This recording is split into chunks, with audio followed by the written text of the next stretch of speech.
Mulai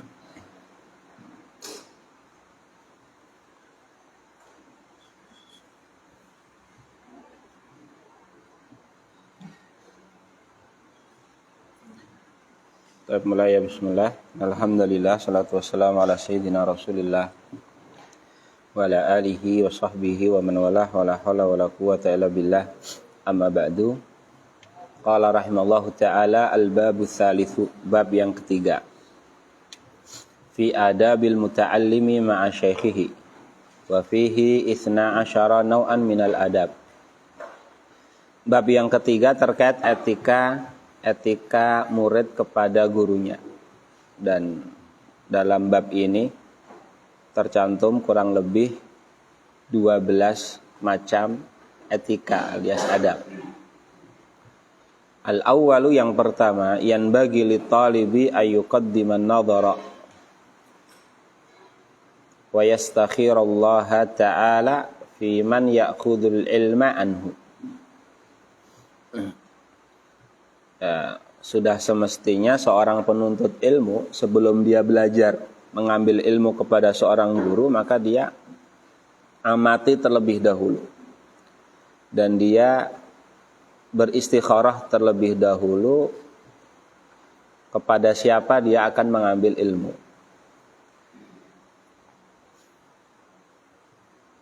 Kepada siapa dia akan mengambil ilmu, ya'khudul ilma anhu wa yaktasibu husnal akhlaqi wal adabi minhu.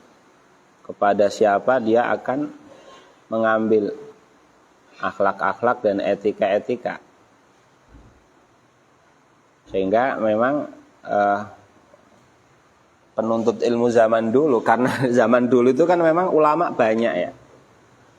Ulama banyak dan artinya opsi pilihannya banyak. Sehingga mungkin orang bisa idealis. Zaman dahulu kalau mengambil dari guru, ya guru yang memang betul-betul perfect. Karena dia akan mengambil perkara yang paling penting dalam hidupnya, yaitu ilmu agama serta etika. Tidak sebatas dia membandingkan satu guru dengan guru yang lainnya sebelum mengambil ilmu. Bahkan meminta petunjuk Allah Subhanahu wa ta'ala. Istikharah ini kan talabu khairil amraini, meminta diberikan opsi terbaik dari dua opsi. Itu yang pertama. Yang kedua, juga kalau orang sudah terlanjur belajar kepada seseorang, lalu mungkin cara ngajarnya tidak sesuai. Dan guru juga cara ngajarnya bermacam-macam. Beberapa mungkin ada yang monoton. Kamu sudah terlanjur belajar sama dia, dia sudah terlanjur mau melonggarkan waktunya untukmu, tapi karena ketidakcocokanmu dengan cara mengajarnya, lalu kamu meninggalkan guru tersebut begitu saja, khawatirnya nanti gurunya akan tersakiti. Nah, kalau guru sudah tersakiti, ya sebagaimana kita baca dalam Ta'limut Ta'lim, man ta'adza minhu ustaduhu yuhramu barakatal ilmi wa la yantafi'u minhu illa qalila. Orang yang gurunya tersakiti oleh sikapnya, maka orang tersebut akan terhalang dari keberkahan ilmu. Kemanfaatan ilmu yang dia dapat sangat sedikit sekali. Lalu dalam memilih di sini beliau menyebutkan 2 standar guru yang kamu ambil ilmu darinya. Wal yakun in amkana mimman thabatat ahliyatuhu wa tahaqqaqat syafaqatuhu wa dhaharat muru'atuhu washtaharat siyanatuhu. 2 kriteria yang oleh beliau ditawarkan di sini adalah yang pertama tamamul ahliyah. Artinya memang guru yang profesional, menguasai bidang ilmu itu betul. Yang kedua lebih kepada karakternya, karakter guru yang seperti apa. Yang pertama, setelah kamu mendapatkan guru yang secara kapasitas ilmunya luar biasa.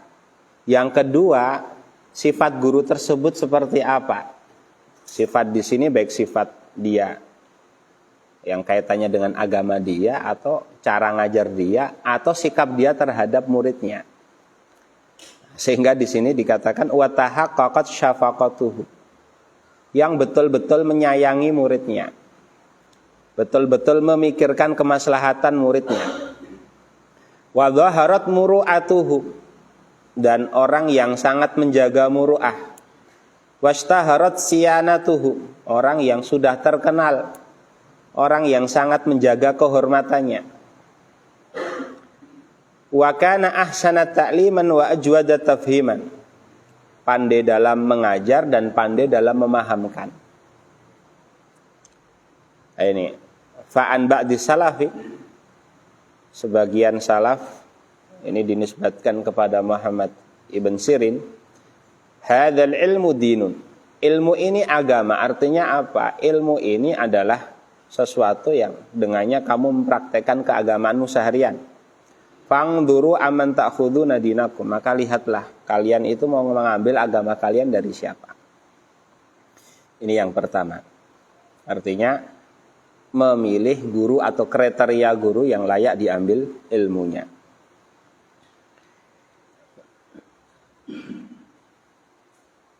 Yang kedua, wa ayyastahida ayakuna syekhu miman lahu alal ulumi syar'iyyati tamamu ittila'in. Guru yang kamu ambil ilmunya itu guru yang memang memiliki partisipasi yang kuat, tamamu ittila', alal ulumi syar'iyyah, di berbagai macam disiplin ilmu. Di berbagai macam disiplin ilmu. Sebisa mungkin kalau kita bisa mendapatkan guru yang multi talenta, yang tidak hanya mungkin spesialis di satu bidang saja, tapi tidak menguasai bidang yang lainnya. Tapi sekali lagi ini dalam kondisi mungkin untuk ideal. Kalau bisa mendapatkan guru yang multi talenta di berbagai macam disiplin ilmu, dia punya musyarakah, punya partisipasi, bukan hanya partisipasi yang ala kadarnya, tapi partisipasi yang kuat. Walahu miman yuthaku bihi min masyayikhi asrihi kasratu bahthin wa tulu istima'in. Dan guru tersebut itu memiliki relasi, memiliki hubungan yang kuat dengan guru-guru di masanya. Artinya dia memiliki guru yang banyak. Dia sering berdiskusi dengan ulama-ulama di masanya. Dia sering nimbrung, ngumpul bersama ulama-ulama yang lainnya. La miman akhadal ilma an butunil awraq, bukan orang yang mengambil ilmu dari buku. Artinya belajar secara otodidak. Walam yu'raf bi suhbatil masyayikhil hudzaq, dan jangan mengambil ilmu dari guru yang belum pernah dia belajar dengan guru-guru yang mumpuni lainnya. Artinya secara keilmuan mungkin tidak bersanad, ngambilnya dari buku. Bersanad di sini tidak penting sanad secara tertulis dari fulan, tapi yang pasti dia belajar dari seorang guru. Ya, belajar dari seorang guru yang perlu kita pahami, bukan setiap kitab harus dibaca kepada seorang guru. Jadi ya, tugas guru itu sebenarnya bagaimana membuat muridnya bisa belajar. Artinya ketika muridnya nanti sudah merambah dunia literasi, menelaah kitab-kitab para ulama, dipastikan sudah aman, tidak berpotensi gagal paham. Bukan setiap buku yang dibaca harus dibaca dengan seorang guru, bukan seperti itu. Tapi guru yang dia bisa mengajarkan kamu bagaimana cara berpikir yang benar, bagaimana cara belajar yang benar, memberikan kamu tentang istilah-istilah dasar atau ilmu-ilmu dasar yang setelah itu memungkinkan kamu untuk bisa melejit sendiri.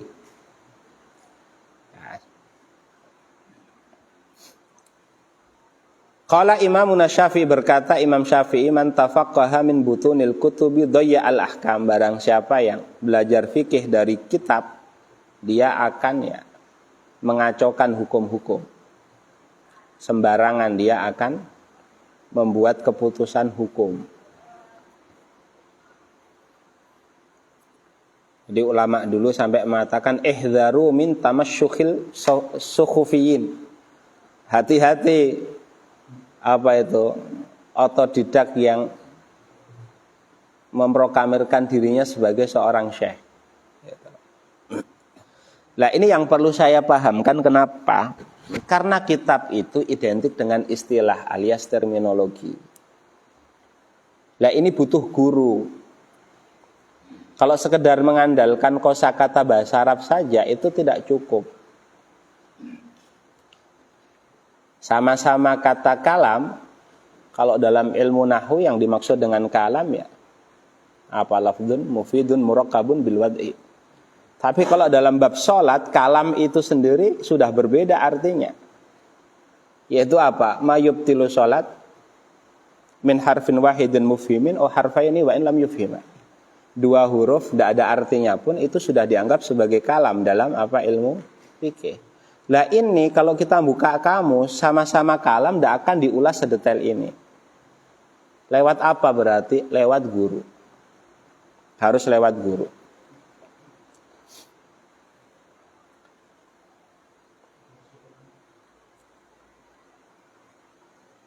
Yang ketiga, ayang qadali syekhihi fi umurihi, ya, manut sama gurunya di berbagai macam urusannya. Dalam kesehariannya dia tunduk patuh kepada guru. Wala yakhruju an ra'yihi wa tadbirihi. Tidak keluar dari nasihat guru, arahan guru.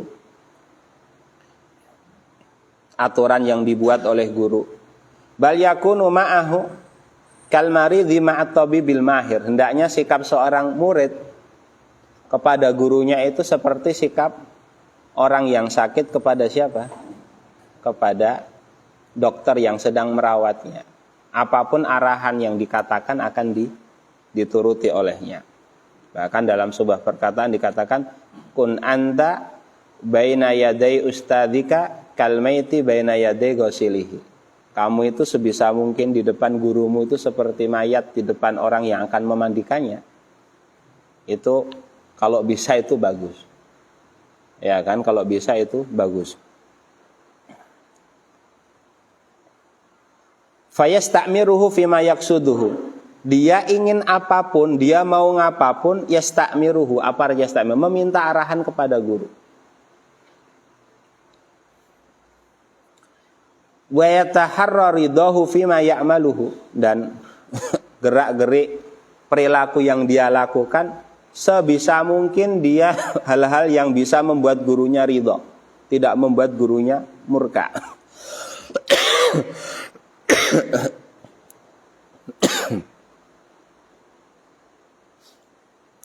Ya syair yang sudah masyhur yang kita hafal dalam taklim dan kitab-kitab yang lainnya itu kan dikatakan innal muallima wa tabiba kilahuma gimana la yansahani idahuma lam yukrama fasbir lidaika in jafauta tabibaha wasbir li jahlika in jafauta muallima.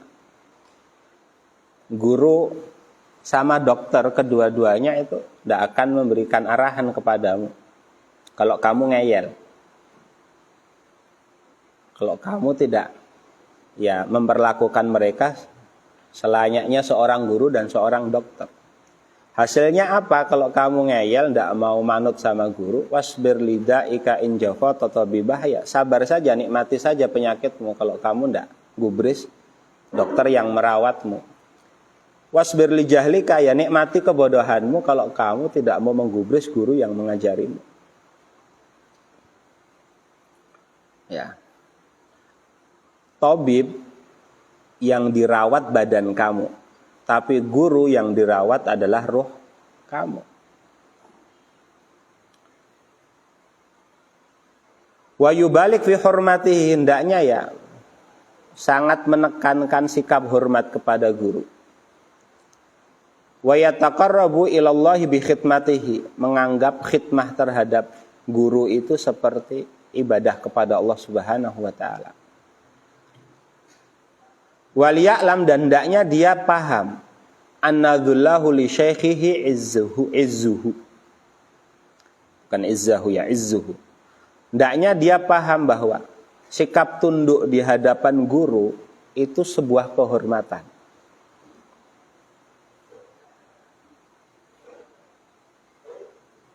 Wa khudu'ahu lahu fakhruhu. Sikap hormat dia kepada guru itu sebuah kebanggaan, bukan kehinaan. Wa tawadhu'ahu lahu rif'atuhu. Dan sikap tawadhu dia kepada guru itu justru akan mengangkat dia, akan menjunjung derajat dia. Aralaka nafsan tuhibbu an tu'izzaha kalla lan tanalal izza hatta tudhillah. Dalam sebuah syair, saya lihat kamu itu sikap egomu masih mendominasi. Kamu selalu ya tadi mungkin tidak sabar sama gurunya. Tapi ya kamu perlu tahu bahwa kamu tidak akan bisa memuliakan dirimu sampai kamu menghinakan dirimu di hadapan gurumu atau di hadapan ilmu. Menghinakan di sini bukan menghinakan dalam arti yang sebenarnya, tapi ya, sabar terhadap watak dan karakter guru dan lain sebagainya. Nanti sebagian akan diulas di adab-adab yang akan datang. Yang keempat, ayam dura ilaihi ba'inil ijlali wat ta'zim, memandang guru dengan pandangan yang penuh hormat dan ta'zim. Wa ya'taqida fihi darajatal kamal, menganggap guru itu sempurna. Sempurna di sini artinya sempurna dalam level manusia. Ya, semua juga tahu namanya manusia pasti ada sisi kekurangannya. Tapi kalau murid ketika melihat guru itu fokusnya jatuh pada sisi kekurangan guru, jangan harap si murid tadi itu akan mendapatkan ilmu. Haihata. Kalaupun dapat ya sekedar kuantitas tapi tidak berkualitas, artinya tidak berkah.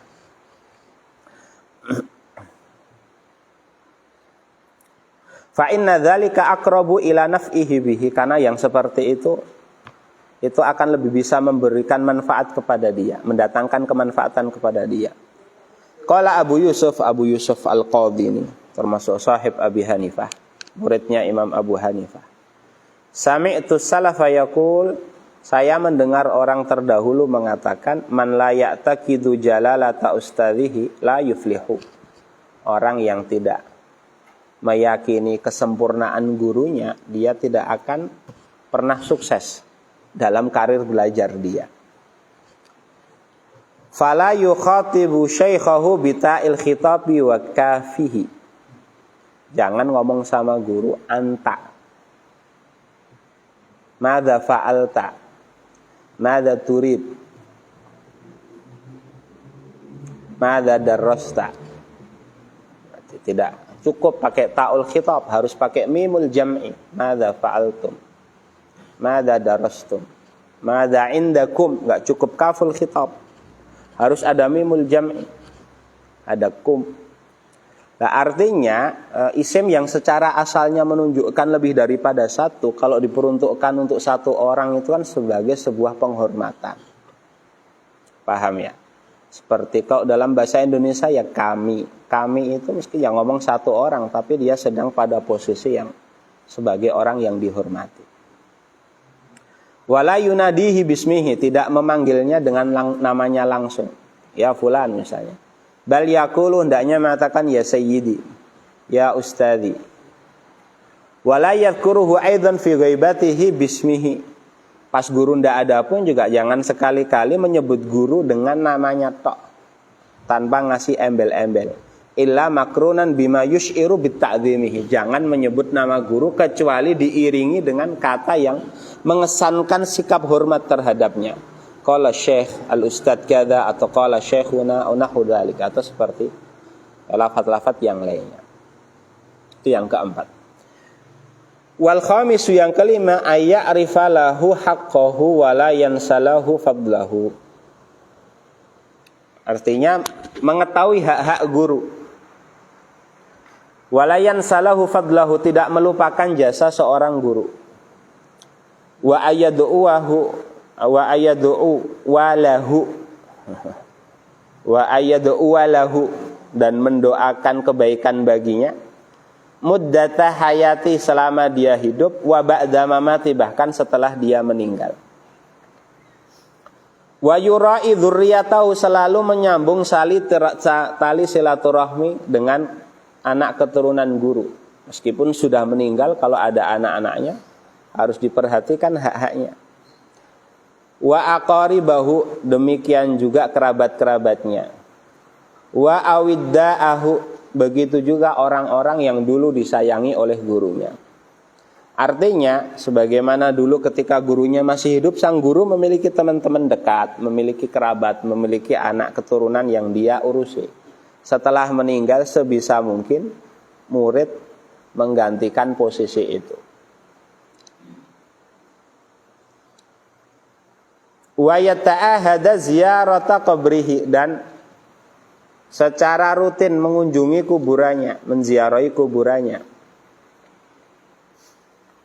Wal istighfar lahu, dan memintakan ampun untuknya, wasodaqata anhu, dan bersodakoh, pahalanya diniatkan untuk gurunya.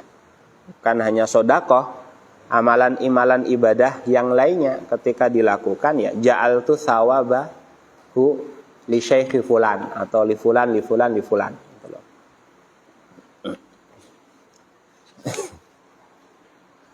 Wa yasluka fis samti wal haddi maslakahu, hendaknya dia meniti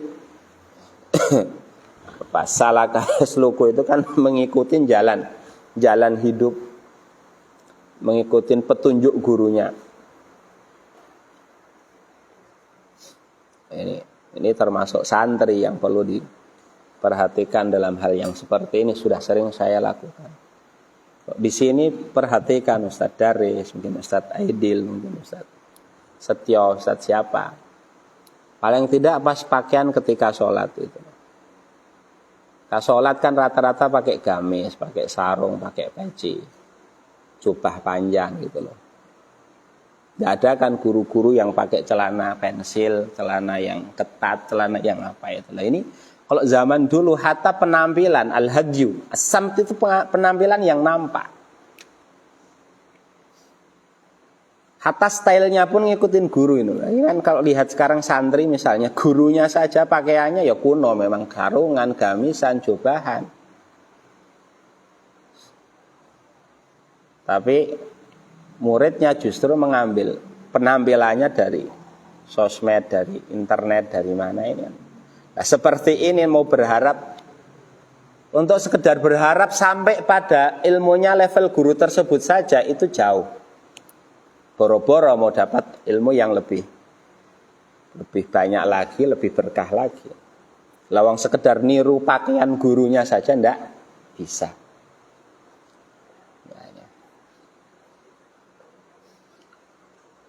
Wa yura'iya fid dini wal ilmi ada tahu, dan melihat, mengamati kebiasaan guru dalam kehidupan beragama, dalam mengajar, dalam belajar itu seperti apa.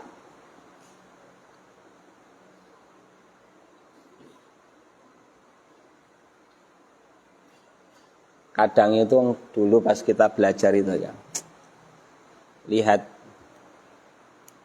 ya, gurunya jalannya seperti apa, mungkin cara ngajarnya, ngomongnya seperti apa saja, kayak pengen niru. Atau beberapa kadang muqaddimahnya, khitamnya seperti apa, itu kan terbawa sama guru gitu loh.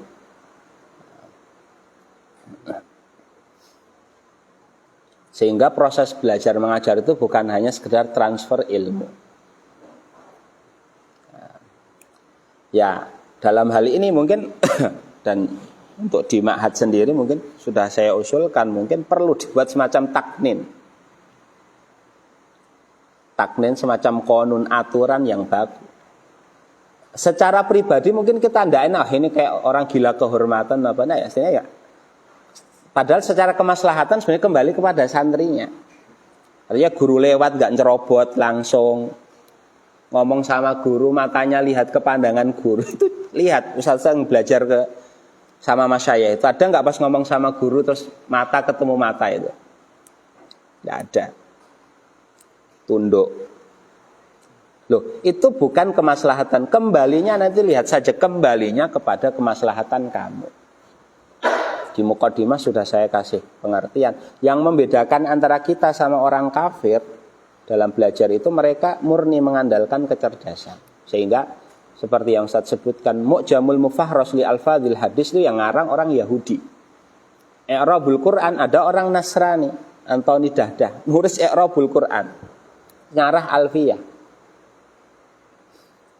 Yang membedakan apa ya? Sisi-sisi etika. Kita percaya dengan mawaro al-madah, apa ya? Sesuatu yang mungkin secara material tidak terukur, berkah, ya kan, keberkahan, akhlak, etika, adab itu kan mungkin kalau kita matematika kan susah, tapi efeknya kita rasakan. Efeknya kita rasakan. Gitu. Nah ini yang terakhir mungkin jam berapa ini? Ayas biro ala jafwatin tasduru minasyekh Ausu'i sulukihi. Sabar terhadap ya sikap keras guru. Sikap keras yang berasal dari guru. Ucapan yang mungkin tidak enak didengar atau bahkan mungkin secara fisik, artinya entah mungkin dicubit atau dijewer, atau perangai buruk sang guru, karena ya guru mau nggak mau dia tetap seorang manusia yang memiliki sisi kekurangan. Wala yasuddahu dzalika an mulazamatihi. Sisi kekurangan guru itu jangan sampai menghalangi seorang murid untuk tetap melaziminya dan tetap meyakini sisi kesempurnaan seorang guru tersebut. Wa yata'awwalu li af'alihi allati yadhharu anna shawaba khilafuha ala ahsani ta'wil. Dan sekiranya guru melakukan hal-hal yang secara zahir itu menyelisihi hal yang benar, menyelisihi syariat. Kalau mengingatkan mungkin pakai pertanyaan, jangan menegur secara langsung. Kalau masih mungkin untuk ditakwilkan, ya ditakwilkan, ditafsirkan dengan tafsir yang bagus ya, seperti itu. Dalam fikih saja kalau melihat orang yang makan di siang hari bulan Ramadan, dilihat orangnya ini orang soleh atau orang yang tidak soleh gitu loh. Ini kan kaitannya wajib nggak untuk kita mengingatkan itu kan. Siapa tahu dia mungkin orang sedang mengambil rukhsah tidak puasa. Ini kan. Ini namanya yata'awwalu. Fa idza jafahu syaikhu bada'ahu bil i'tidhar.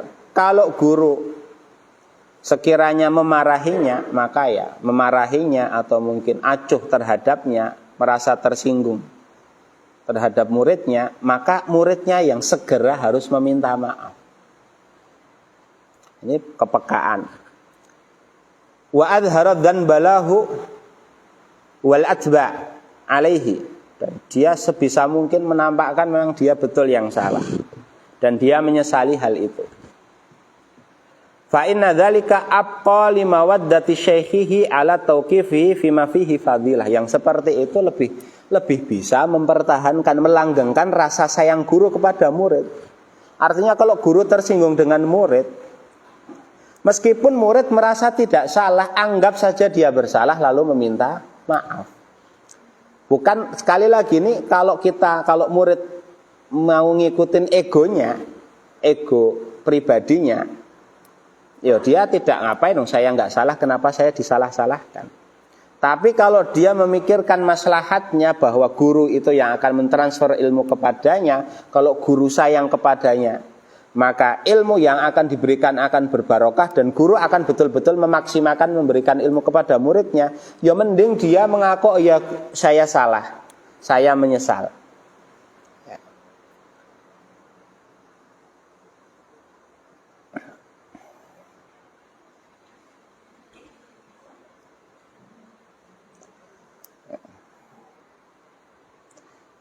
Nah itu kalau dia bisa mempraktekkan hal yang seperti itu, nanti guru akan selalu istilahnya mengarahkan dia kepada hal-hal yang di situ ada keutamaan, atau mengingatkan dia setiap hal-hal yang di situ ada cacat, ada kesalahan, dan akan selalu mensupport dia, memotivasi dia kalau dia merasa malas atau dia tidak maksimal. Jadi dimarahi guru itu tidak, kalau seorang thalibul ilmi yang cara pandangnya normal ya, dimarahi guru itu bersyukur. Karena guru kalau marah itu ya karena mungkin ada hal yang utama tidak dilakukan, atau ada hal yang semestinya dilakukan oleh santri, atau sedang malas diingatkan supaya semangat, atau tidak maksimal dipompa supaya maksimal. Caranya terkadang memang menggunakan cara yang itu kesan dohirnya itu adalah sebuah kemarahan.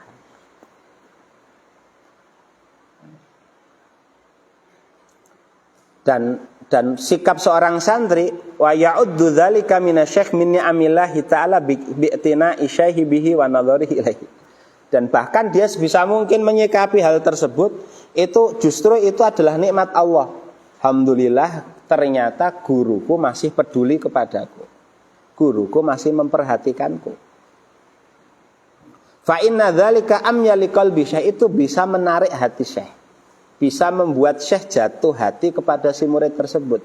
Wa ab'ats 'alal i'tina'i bimasalihi, dan gurunya pun akan lebih semangat, terdorong, ab'ats 'alal terdorong untuk lebih memperhatikan maslahat si murid tadi itu.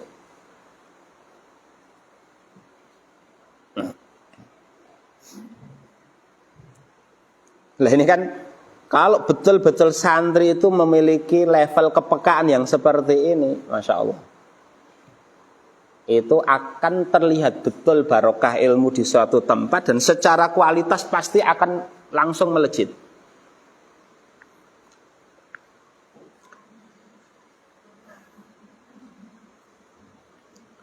Wa idza auqafahu asy-syaikhu ala daqiqatin min adabin, kalau guru mengingatkan murid tentang satu adab yang samar yang mungkin lupa dia lakukan, au naqisatin, atau sebuah kesalahan, sadarat minhu, kesalahan yang dilakukan oleh si santri tersebut, karena ya'rifu min qabl, dia sendiri si santri tadi sadar kalau dia salah,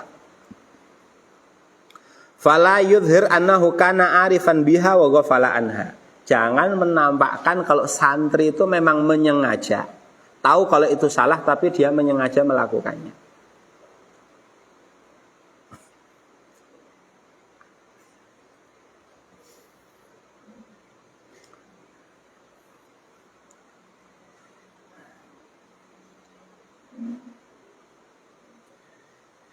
Bal yashkuru syekh, tetapi hendaknya dia justru berterima kasih kepada guru karena telah memberikan faedah itu, mengingatkan hal itu kepadanya dan telah memperhatikan urusannya.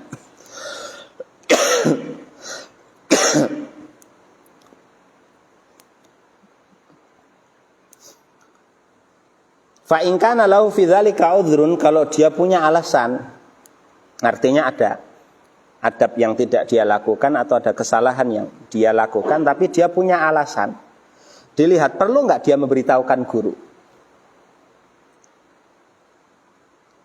Wa kana i'lamu syaikhi bihi aslah fala ba'sa, dilihat bermaslahat enggak kalau sekiranya kamu itu mengutarakan alasanmu kepada guru, atau sekedar mencukupkan ya syekh jazakumullah khairan katsiran karena saya telah diingatkan, atau perlu antum menyebutkan alasan, oh tadi saya seperti ini sebenarnya alasannya seperti ini, dilihat bermaslahat apa tidak. Kalau sekiranya tidak ada maslahat, wa illa taraka, mending ditinggalkan. Illa, kecuali ayat tarattaba ala tarki bayanil udri mafsadatun fayata'ayyanu i'lamuhu, kecuali kalau dipastikan nanti kalau kamu enggak mengutarakan alasanmu justru malah mengundang mafsadat. Misalnya mungkin nanti kecurigaan guru yang berkepanjangan, maka ya wajib kamu untuk memberitahukan alasanmu, tentunya dengan cara-cara yang etis, cara-cara yang beradab seperti itu. Nah ini dia. Wallah